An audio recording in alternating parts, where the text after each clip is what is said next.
Mesmo aquela pessoa que está sempre no topo da turma, sempre tirando 10, quando chega na hora de fazer uma daquelas provas que você tem que estudar durante um longo período de tempo e que tem um volume muito grande de material para estudar, piram, ficam completamente desesperados sem saber o que fazer.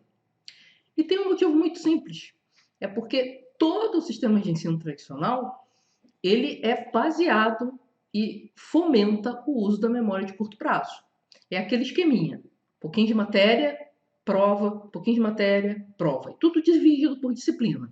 Então, quando você tem que juntar tudo isso num concurso, numa prova da OAB, numa ANPAD para fazer pós-graduação em administração, ou até para estudar para o Enem, e tem que estudar durante um ano inteiro, lembrar do que foi estudado em janeiro, lá na prova de novembro, dezembro, a pessoa não sabe o que fazer, porque simplesmente não aprendeu como que se constrói memórias de longo prazo. E é isso que nós vamos fazer aqui nesse vídeo. Eu sou Ana Lopes e eu vou ensinar para você uma das técnicas mais recentes que existem, baseada em neurociência, para você ativar a sua memória de longo prazo. Vamos lá?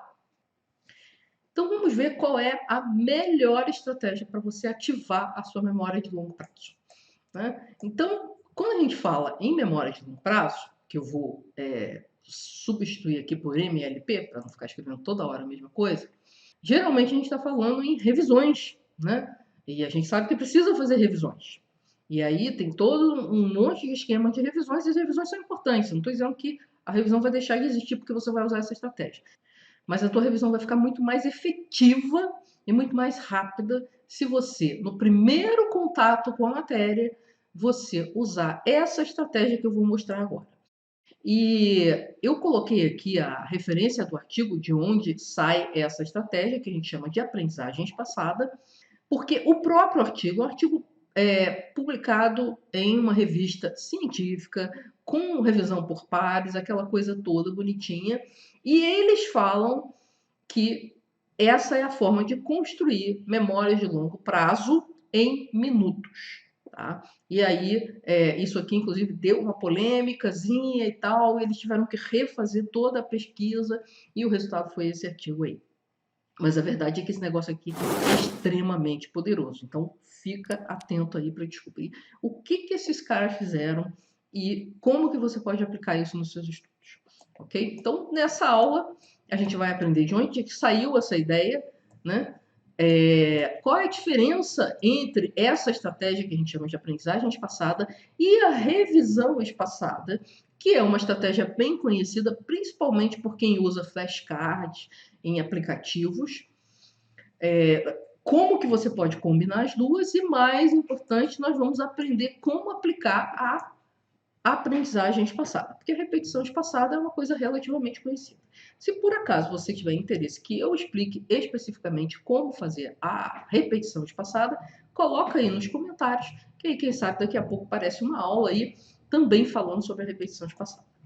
Tá? E no final, quem ficar até o final do vídeo vai ter uma bela de uma surpresa, uma coisa bem diferente, e que não adianta você pular lá para o final do vídeo, porque se você não assistir todo esse vídeo, você não vai desfrutar dessa surpresa final, você não vai conseguir, não vai ter elementos para desfrutar dessa surpresa, certo? Então assista aí, que vai valer a pena. Então vamos lá. Afinal, de onde saiu esse negócio de aprendizagem espaçada? Tudo começa com esse cara aqui, que era o diretor de uma escola numa cidade lá no interior da Inglaterra. Esse cidadão aí estava lendo um artigo na revista Scientific American, tá?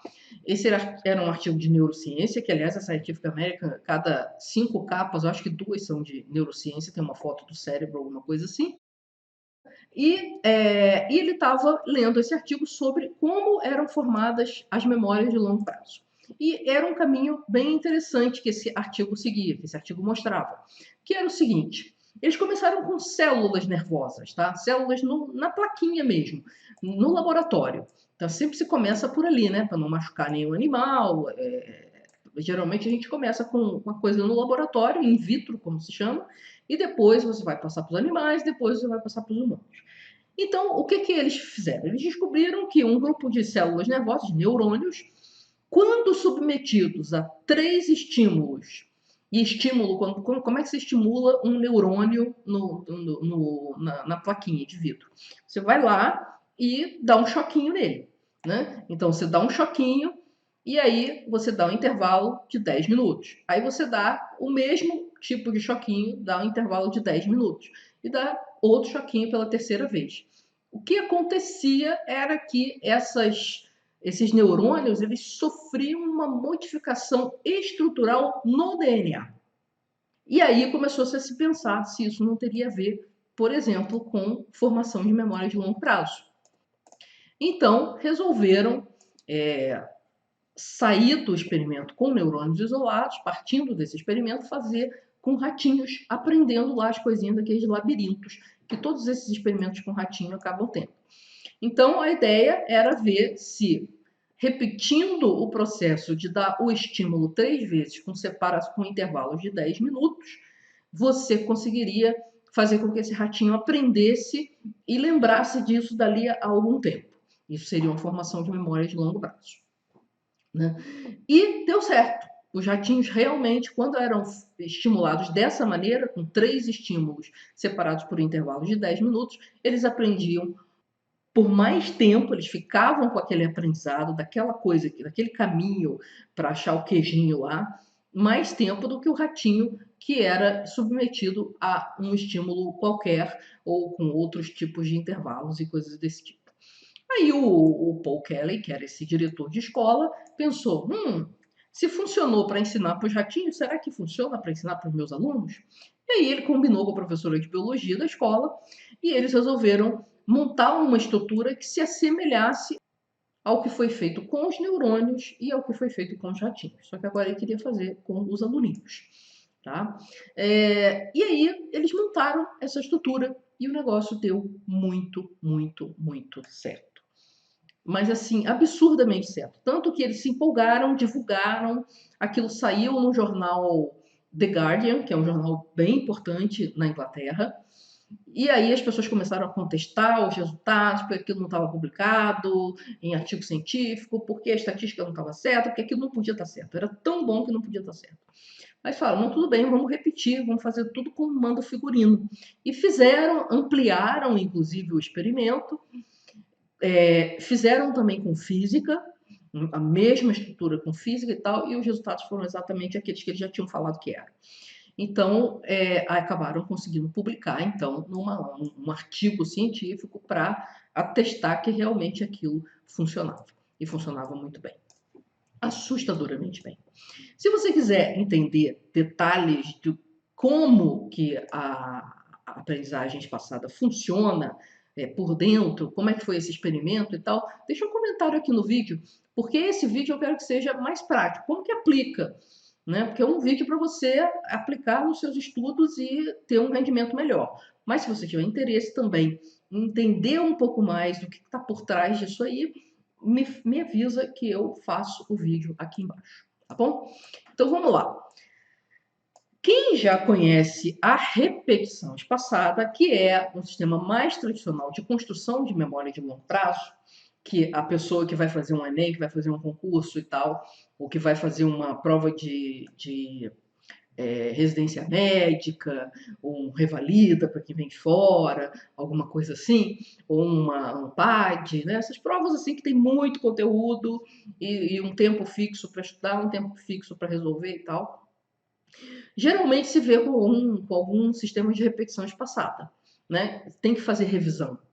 E a melhor forma, segundo a ciência cognitiva, de fazer revisão é você espaçando os tempos entre as revisões.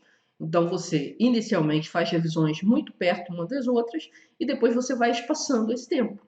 Isso é embutido, por exemplo, em alguns aplicativos de flashcard, como o Anki, o Quizlet, tal. O Quizlet, eu não tenho muita certeza se eles mantêm esse algoritmo, mas o Anki, ANKI, ele é o cara que tem o melhor algoritmo de repetição espaçada e é muito usado para aprender línguas, para você aumentar o seu vocabulário de uma forma mais rápida.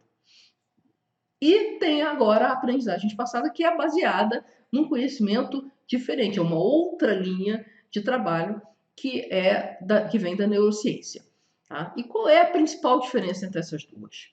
Tem a ver com o uso do tempo, tá? Na aprendizagem espaçada, você trabalha com a formação da memória de longo prazo na hora que você estuda.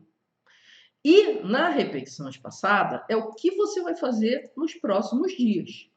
Tá? E a grande sacada aqui é que normalmente, se você estuda de uma forma tradicional, tipo, vai lá e assiste uma aula, o que acontece 3 dias depois de que você assistiu a aula? Você não lembra mais nada. Né? Existe a curva do esquecimento, se você não fizer nenhum tipo de revisão, nenhum tipo de exercício, nada, você vai lembrar de muito pouco do que aconteceu naquela aula. Né? Não precisa nem de 3 dias. 24 horas é o suficiente para eliminar ali uns 70% do que você viu. Então você precisa dessas revisões espaçadas para ir mantendo esse conhecimento que você obteve numa aula, numa leitura, num momento de estudo. Então, se você estuda dessa maneira, você vai ter sessões de repetição espaçada, e essas sessões, no início, elas são mais difíceis porque você tem mais dificuldade de lembrar. É como se você estivesse meio que reestudando. E aos poucos, conforme a sua memória vai melhorando, vai se tornando mais consolidada, essas revisões vão se tornando mais rápidas. E o que acontece é que quando você usa a aprendizagem espaçada para estudar desde a primeira vez, você facilita muito e diminui o tempo necessário para as revisões na repetição espaçada. Então, uma junto com a outra é uma bomba atômica para você formar uma memória realmente consolidada e de longo prazo, certo? Então, se você já usa a repetição espaçada, não deixe de usar, mas na hora que você for estudar pela primeira vez o conteúdo, use a aprendizagem espaçada, que a tua repetição espaçada vai ser muito facilitada por isso, certo? Então vamos lá. Vamos ao que interessa, que é como que aplica essa tal dessa aprendizagem espaçada. Tá? Você tem uma sessão de aprendizagem espaçada.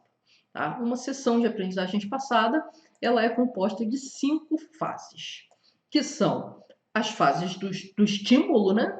Nos experimentos originais, que estão em azul aqui, separadas por 2 fases de intervalo.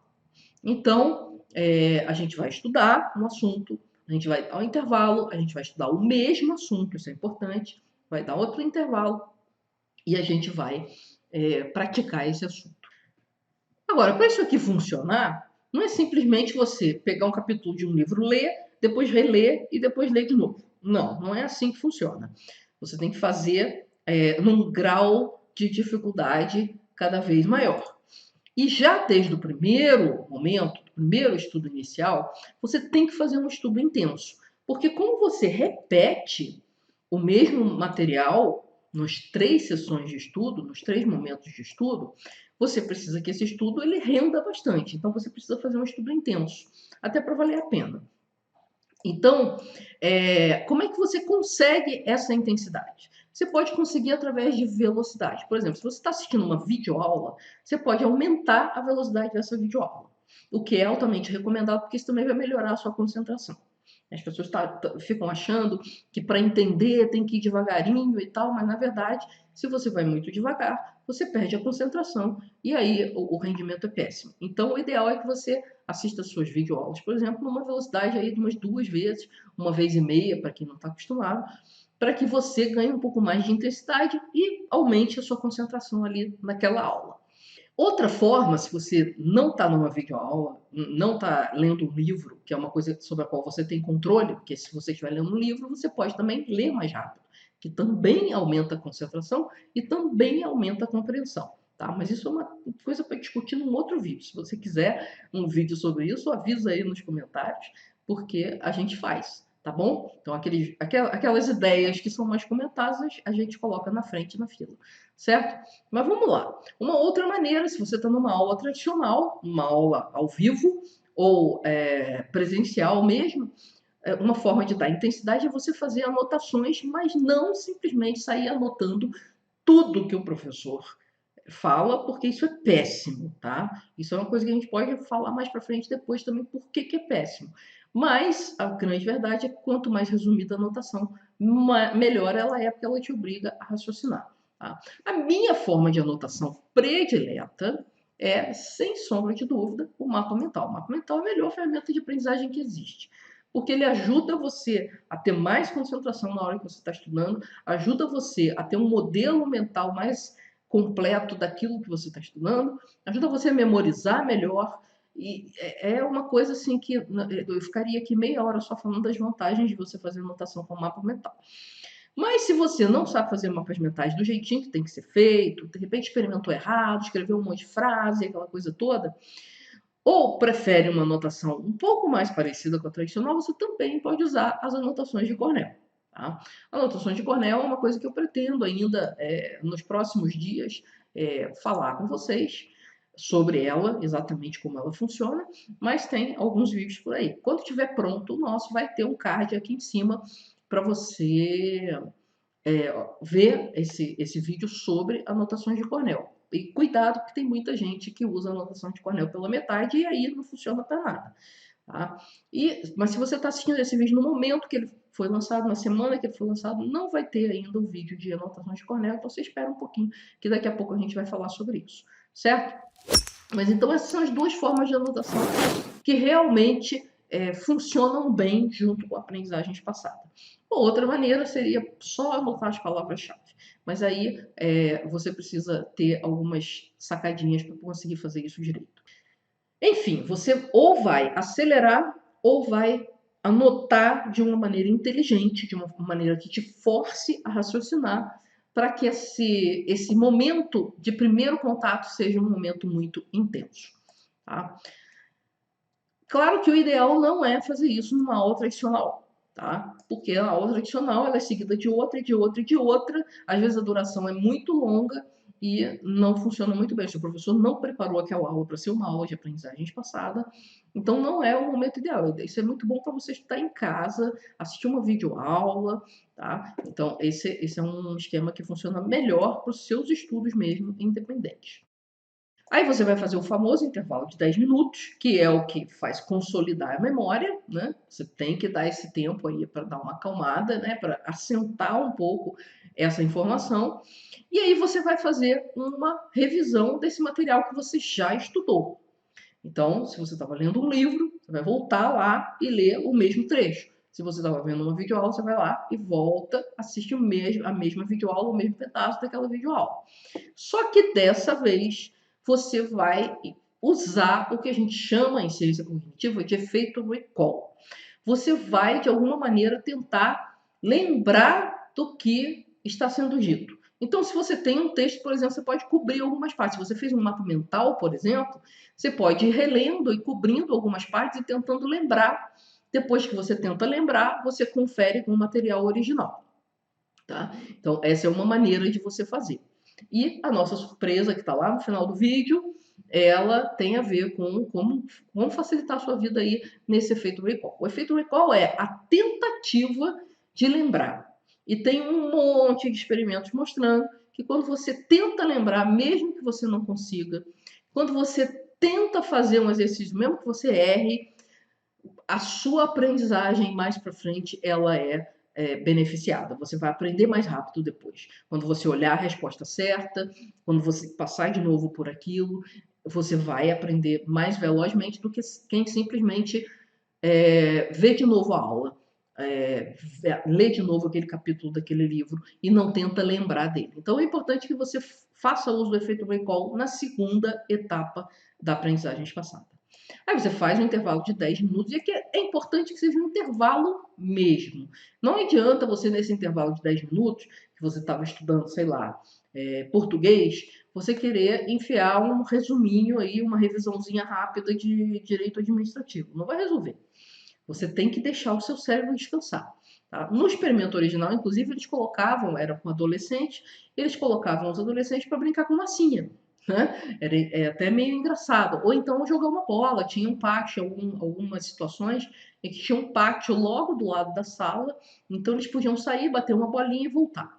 Mas qualquer coisa que não transtorne muito o seu ambiente e que esvazie a sua mente. Pode ser uma meditação guiada de preferência, uma meditação desenhada, pode ser colorir, aqueles livros de colorir, qualquer coisa que desocupe a sua mente, que você não fique pensando no que você estava estudando, ok? E aí você vai para a terceira e última fase aqui da aprendizagem passada, que é a fase de aplicação. Então, nesse momento, o ideal é que você tenha exercícios sobre aquele assunto para fazer, né? Então, agora, tem que tomar um cuidado com esses exercícios aqui, porque isso aqui não é um teste. Ai, meu Deus, eu errei, não consegui, então não aprendi nada, não resolveu nada. Não, essa é a terceira fase de um processo de aprendizagem. Então, esses exercícios você vai fazer parecido com a revisão, só que agora você está mudando um pouco o contexto para essa memória ficar um pouco mais robusta. Então, você vai olhar o exercício, vai tentar fazer lembrando das coisas que você estudou. Se você não conseguir, você consulta lá suas anotações, o seu material original, aí faz o exercício, tenta entender o que você não lembrou, aquela coisa toda. Então, é todo um processo aqui que não é simplesmente tentar fazer o exercício, errei, eu acertei e pronto. É tentar fazer o exercício, se não conseguir, aí você olha o material original e volta e tenta fazer o exercício de novo. E se você não conseguir, aí você tem que perguntar para alguém, certo? Mas isso faz parte do processo de aprendizagem, não é um teste para ver se as outras duas etapas funcionaram, certo? É um momento de consolidação da aprendizagem. Se você não tem exercício, você pode fazer um projeto prático, tá? Em algumas matérias é relativamente fácil você criar um projeto prático, por exemplo, um pequeno projeto de programação, se você está estudando programação. Agora, se é uma coisa muito teórica, você pode, por exemplo, fazer um mapa mental. Se você não anotou inicialmente como um mapa mental, ou mesmo que você tenha anotado, você pode tentar fazer de cabeça o melhor mapa mental que você consegue lembrar e depois pega o material original e dá uma conferida, ajeita aquele mapa mental para ele ficar mais completinho e isso vai funcionar como a fase da aplicação ou a terceira fase de estudo mesmo da aprendizagem espaçada. Certo? Então é isso. Você vai pegar um material importante lá, experimente, tá? Experimente isso aqui, porque isso aqui é muito poderoso. Você estuda esse material intensamente, o máximo que você puder, com mais intensidade, velocidade e tal que você puder.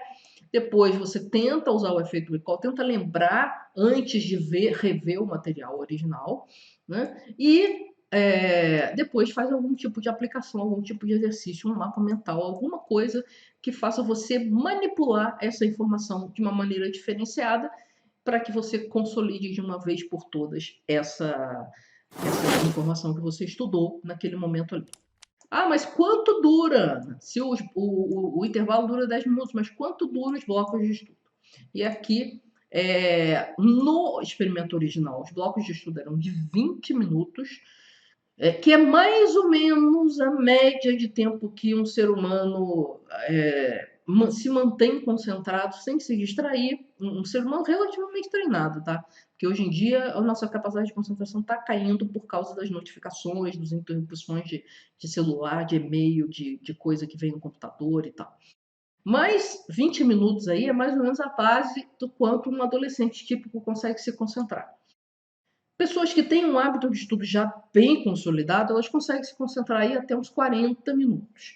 Mas a grande verdade é que quanto menor o tempo, mais vai funcionar.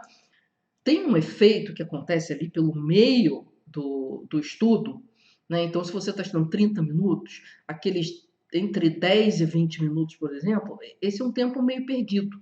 Você não consegue segurar muito do que você viu aqui naquele momento. Então, quanto menor o intervalo, menor a quantidade de coisas que você acaba perdendo, porque o seu cérebro não foi capaz de segurar aquela informação, certo? Então, idealmente você vai ter blocos aí de no máximo 40 minutos, ok? Se você estiver desesperado, pode chegar aí uns 50, mas usando ou não a aprendizagem espaçada, não passe de 50 minutos sem fazer um intervalo, ok? Então, essa é a estrutura geral da aprendizagem espaçada. Você tem as 3 sessões de estudo, tá? A primeira você vai entrar em contato pela primeira vez, a segunda você vai usar o efeito recall, você vai tentar lembrar antes de olhar, e na terceira você vai fazer algum tipo de aplicação um pouco mais sofisticada, nem que seja na base dos exercícios desse material que você estudou, ok? E o que vai acontecer aqui é o que acontece lá com os neurônios e com os ratinhos, né? Você vai ter uma transformação física mesmo no teu cérebro e essa memória já vai sair desse primeiro estudo mais consolidada. Isso quer dizer que quando você for fazer uma revisão no dia seguinte, depois outra na semana seguinte e assim por diante, essas revisões vão ser mais rápidas porque você vai lembrar mais rápido das coisas e não vai ter que ficar criando novas associações e fazendo um monte de coisas para tentar lembrar da próxima vez, certo? Então, aplique aí a aprendizagem espaçada que você vai ter uma grande surpresa. E por falar em surpresa, nós estamos chegando aqui na nossa surpresa final. E a nossa surpresa final é o seguinte: eu preparei um vídeo separado desse aqui e que não está na lista dos vídeos públicos. Ele está só para você que conseguiu chegar até o final. E, aliás, se você chegou até o final e está interessado nessa surpresa, dá aquele joinha maroto aí, porque esse negócio aqui dá bastante trabalho e ainda estou falando de 2 vídeos aqui, né? Então, mas de qualquer maneira, parabéns você que está realmente interessado e que está aqui até o final. Então, eu preparei um outro vídeo, tá aqui no YouTube mesmo, só que ele não está em modo público. Você só vai ter acesso por ele pelo card que está aqui em cima, ok? E esse vídeo vai explicar para você, esse vídeo secreto, né? Ele vai explicar para você 2 estratégias diferentes para você conseguir facilitar a sua vida na hora de usar o efeito recall de uma forma bem rápida no computador, tá? E você vai poder trabalhar com textos que você tenha em PDF, por exemplo, um artigo, alguma coisa que você esteja estudando, ou com as suas próprias anotações. Então, você foi para uma aula, fez as anotações e agora você quer estudar essas anotações usando a aprendizagem espaçada. Você pode usar o computador para poder usar o efeito recall de uma maneira mais eficiente e mais rápida. Ok? Então é isso que esse vídeo secreto que está aqui no card vai mostrar para você. Ok? Então vai lá olhar que vale a pena. E aí esse é o prêmiozinho para você que ficou até o final do vídeo aqui. E eu estou esperando você lá no outro vídeo, tá bom?